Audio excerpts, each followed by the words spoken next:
Well, hello, ladies and gentlemen, welcome back.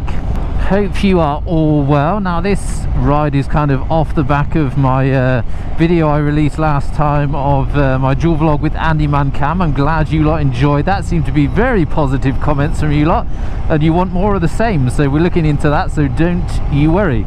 Now, what is happening in today's video? Well, you probably noticed, and some of you did actually notice, that the mirrors, the stock mirrors, have gone back on the bike. Yes, that is because this bike has gone completely back to stock, and that is because I bought a new bloody bike, haven't I? So I am on my way to the dealership now. Yes, they made the call earlier today that the new bike is ready for collection, so I'm on my way there now.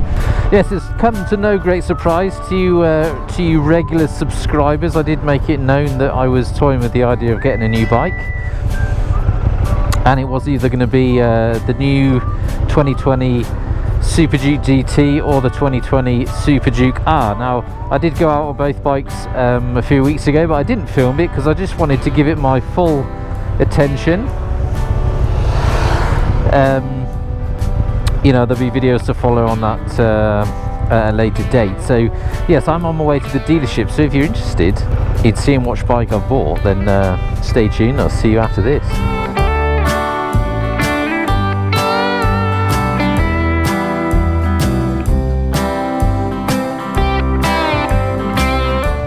So here we is.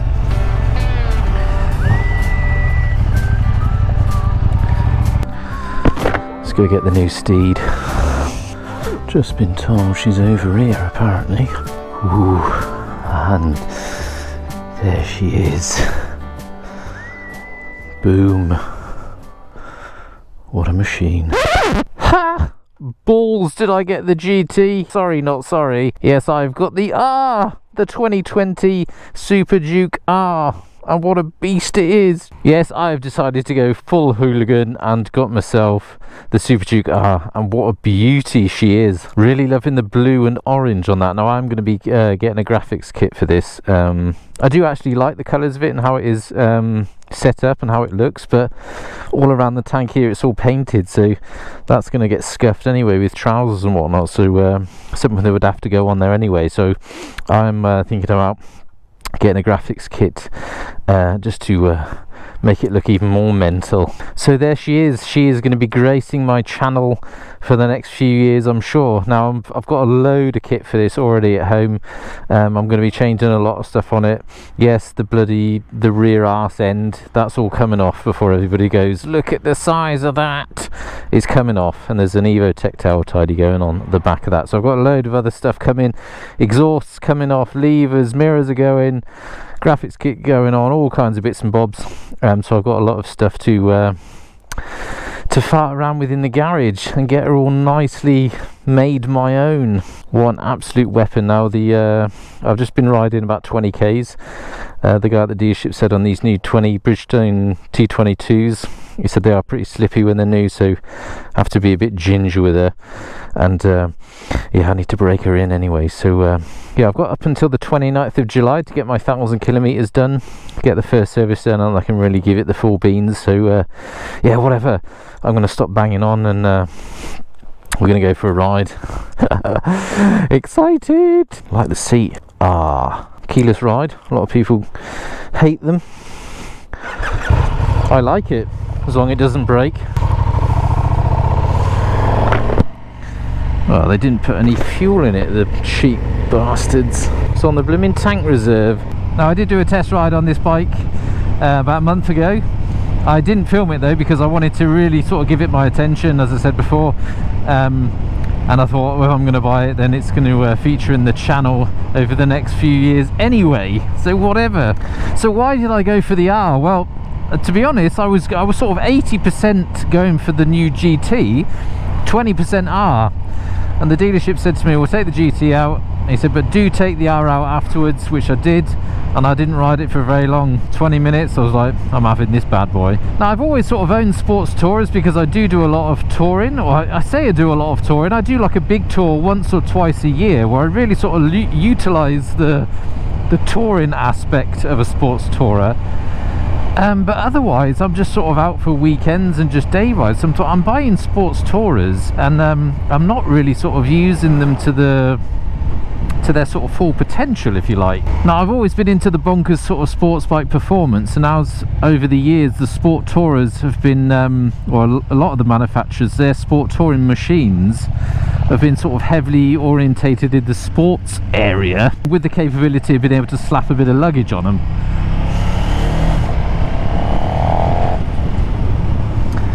So I thought to myself, why am I getting them still? You know, I mean, the GT, I loved it. I had it for 2.5 years and it was bonkers powerful. But it was still, for me, I was like, I'd still really like to go sort of full naked. Everything is good naked. Well, not everything, but most stuff's good naked. And I did a bit of research on this bike. Because the arse end is so small on this bike, it's a bit more difficult to get some luggage on it. But there are options. A lot of my SW Motec rear bags will fit on the back seat of this. SW Motec are bringing out, or I think it might even be out now, some small panniers for this, which is interesting. So I thought, sod it, if I'm gonna do a big tour once or twice a year, I'll just slap some gear on it and then it'll be fine. I'll just take it back off when I'm not using it. That's probably the best thing for me to do.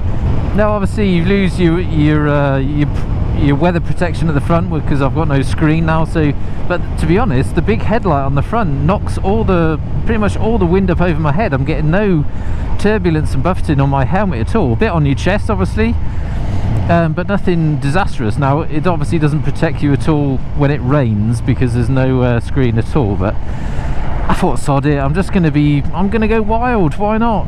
Shit. Now, with this bike already, you can now connect your phone to the TFT display, so you can be informed of when you get a telephone call, stuff like that.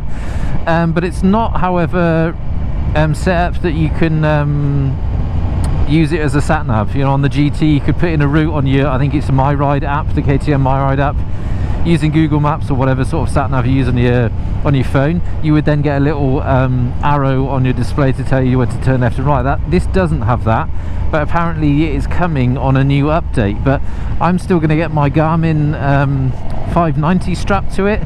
Don't know how yet.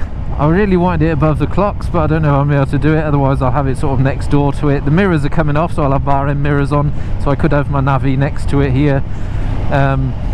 So there's scope for all that sort of business. And to be honest, I don't care. I wanted this bike, and now I've got it. Now, even the GT, I was expecting this to be more expensive than the GT. Don't know why, but I had it in my head. Brand new bike for 2020, it's going to be expensive. But the GT was a grand more expensive, the 2020 GT. So that was another sort of tick in the box. He told me that before I even rode them. So I was like, oh god, well, if it's cheaper, I'm having it if I like it. And to be honest, it's a similar seating position to the GT. From sort of seat and pegs wise, I would have said pretty much the same, maybe slightly different. But on this bike, you're slightly more lent forward than on the GT, but nothing too much. And you're not leaning on your wrists. It's just slightly more bent forward, a bit more sporty position, but still very comfortable.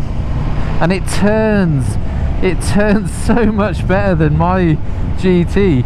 I mean, with the 23 litre tank, it was obviously a big lump, and this, I think this bike is 180 kilos dry, so about 210 wet, fully ready to go. And the GT, I think, was around, I don't know, what was that, 225-ish wet, so it's that bit more lighter. It's just a smaller bike. It's got a bit more beans than the GT. And it's just so much more nimble. It's absolutely bonkers. Plus it looks cool as shit.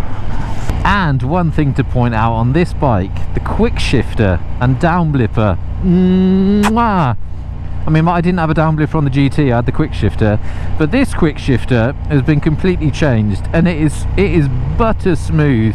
On my GT, you could probably, if you were on it, you could probably do normal shifts, normal gear changes as quick as the quick shifter. It wasn't that good, but still nice to have one without using the clutch. You can still bash up the box. That came out wrong, or did it?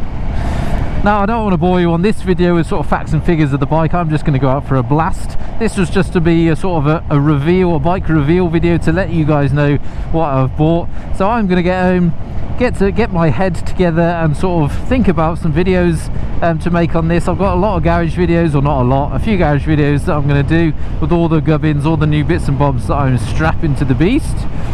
And after that is done, I'm just going to get out and ride. So that was just a quick insight onto the new beast. Hopefully you liked the video, and hopefully you liked my decision on what bike I bought. I'm sure it's going to do me well on the channel. I'm sure you lot will appreciate what I've bought. So till next time, I'll see you in the next one. Take care, see you out there.